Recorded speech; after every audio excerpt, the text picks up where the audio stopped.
안녕하세요, 크립토피아입니다. 오늘의 코인 정보 공유해 보도록 하겠습니다. 내용 시작에 앞서 영상 하단 고정 댓글 보시면 저희 크립토피아 소통방으로 들어오실 수 있는 링크가 있습니다. 저희 크립토피아는 일체 유료 정보료 없이 저희 코인 투자자들끼리 정보를 교류하고 또 본인의 보유 코인이나 상담 역시도 도와드리고 있으니까 부담 없이 참여하셔서 같이 공유하시면 좋을 것 같습니다. 저희 크립토피아의 건강한 소통방 많은 참여 부탁드리고요. 저희 채널 구독과 좋아요 잊지 말아주시고 오늘 브리핑 시작해 보도록 하겠습니다. 현재 이 우크라이나 리스크 때문에 시장이 계속 들쑥날쑥하고 있습니다. 계속 이제 병력 배치를 철수했다 다시 했다 하고 있고, 러시아군의 주력 전투부대 4분의 3이 우크라이나를 겨냥해 배치가 됐다라는 기사도 나오면서 계속 긴장감이 더해지고 있는 상황인데, 이 계속된 불안 요소 악재로 작용이 되면서 시장의 일부에 영향을 받고 있죠. 그래도 이제 조금은 긍정적인 소식으로 좀 보자면은 의미 있는 통계 수치가 오전에 같은 내용으로 나와준 것 같습니다. 기사를 보면은 1년 이상 비트코인을 들고 이동하지 않은 비활성 공급량이 60%를 넘어가면서 이 기록적인 수준에 이르렀다고 기사가 나왔습니다.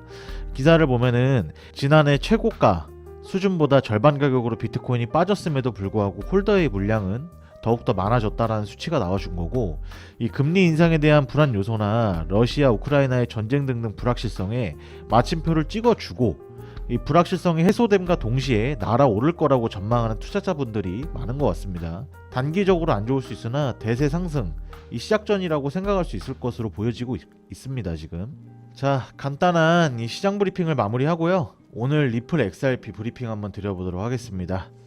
2012년 리플의 외부 로펌의 법률 자문 내역을 모두 공개하자라는 이 리플의 요청을 법원이 바로 하루 만에 허가를 내줬죠.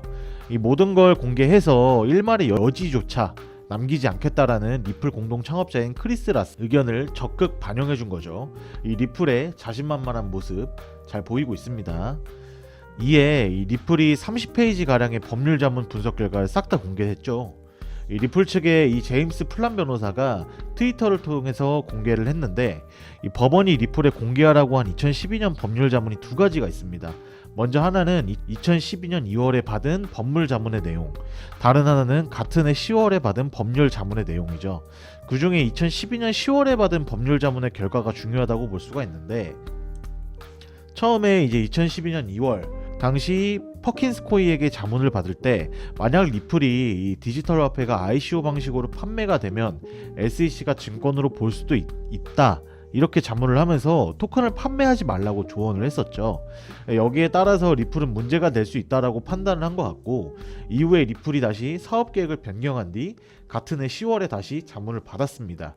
이 10월의 자문 내용에는 리플이 발행하려는 디지털 화폐를 SEC가 증권이라고 볼 여지가 약간은 존재하지만 이것은 증권으로 보기 어렵다고 자문을 했죠. 당시 자문을 맡은 이 퍼킨스 코이가 당시 리플이 발행하려는 디지털 화폐가 이 증권법에 따른 증권의 속성을 가지고 있지 않다고 생각을 하고, 판례법을 살펴봐도 이런 부분을 생각할 수 있는데, 물론 SEC가 우리 분석에 동의하지 않을 가능성이 조금 있기는 하다. 만약 리플이 이걸 투자 기회로 포장해서 팔면 이건 SEC가 투자 계약으로 볼 수가 있기 때문에 이건 연방증권 관할이 들어가게 된다, 이런 식으로 말을 했죠. 따라서 이제 리플이 투자 계약의 증권으로 가는 것이 아닌 교환 수단의 상품으로 가야겠구나 하는 방향성을 이때 당시에도 제대로 인지하고 넘어간 것으로 보이고 있습니다. 그러면서 이 퍼킨스 코이가 리플이 만약에 이 미래에 전달을 받게 될 상품으로 보고 계약을 한 거면은 이거는 상품거래법의 규제를 받게 될 거고, 리플의 미래를 바라보고 접근하고 실제로 그렇게 됐을 때 이건 당연히 SEC의 관할이 아닌 상품선물거래소위원회인 CFTC의 관할이 되는 것이다 라고 분명히 자문을 했다고 합니다. 리플은 엄청난 돈을 쓰면서 의회에 로비를 해가며 이 CFTC의 규제권이 강화가 돼야 한다, 이렇게 주장을 해왔던 건 나름의 법률을 근거로 생각한 의회 로비라고 볼 수도 있을 것 같네요. 그 후에 이 퍼킨스 코이가 여러가지 종합적으로 분석을 한 뒤 SEC가 이걸 증권법에 따라야 한다고 판매 중지를 내리지 않는 이상은 이건 증권으로 볼 수 없다라고 했습니다. SEC가 가만히 있으니까 이건 증권이 아니다라고 말한 셈이죠. 이게 이후에 이제 5년 동안 SEC가 아무런 소송 같은 것도 내지 않고 가만히 있었는데, 근데 갑자기 이 암호화폐 산업이 발전하고 주목을 받은 뒤 SEC가 리플과 접선해 가면서 여러가지 대화를 나눴었죠. 2월 24일까지 SEC가 법원에 제출해야 되는 앨런 노이드즈먼과 브래드 갈링하우스의 회의 메모, 당시 2018년에 했던 미팅에서 엘라드 노이즈먼은 XRP를 증권으로 보지 않는다라고 이미 말을 했습니다. 당시에는 이제 아무 말도 안 하다가 이제 와서 증권이다? 이건 말이 안 되죠.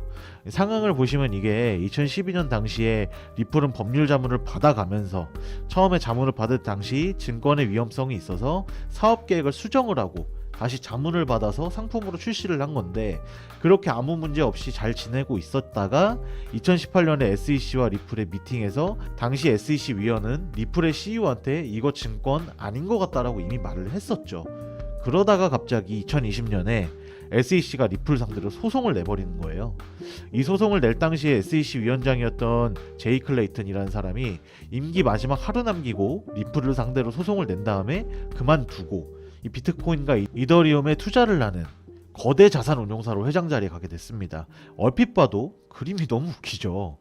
그렇기 때문에 이 리플은 당당하게 다 공개하면서 우린 거리낄 것이 없는 입장이다 라는 느낌인 거고, SEC는 정보를 공개할 필요 없다, 이건 정부기관의 특권이다, 이런 입장인데, 법원까지도 이젠 SEC에 이미 공개하라고 하고 있고, 어차피 2월 24일까지 법원에 제출이 되기 때문에 기다림도 이제 곧 끝나지 않을까 이런 생각을 하고 있고요.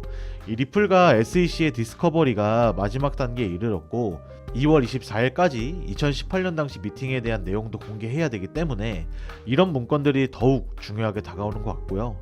소송 결과는 나와봐야 알겠으나 여러 번 언급드렸었고, 이 추가적인 문건까지 종합을 해봤을 때 누가 봐도 이리 봐도 저리 봐도 리플 쪽에 유리한 쪽으로 흘러가고 있기 때문에 리플 홀더분들은 안심할 수 있지 않나 싶기도 합니다. 추가적인 문건까지 종합을 해봤을 때 소송으로 길고 길게 이 몇 년 동안 날개는 준비되었으나 이 펴지 못한 이 리플, 이제는 날 수 있는 기회가 주어질 것 같다 라고 생각을 하고 있기 때문에 다들 힘내셨으면 좋겠습니다. 그러면 이제 리플 브리핑은 오늘 여기서 마무리하도록 하겠고요. 마지막으로 저희 크립토피아, 이 영상 하단에 고정 댓글에 보시면 저희 소통방으로 들어오실 수 있는 링크가 있습니다. 저희 크립토피아는 일체 유료 정보료 없이 저희 코인 투자자들끼리 정보를 교류하고 또 본인의 보유 코인이나 상담 역시도 도와드리고 있으니까 이 부담 없이 참여하셔서 공유하며 유익한 소통 채널이 되고 싶습니다. 많은 참여 부탁드립니다. 감사합니다.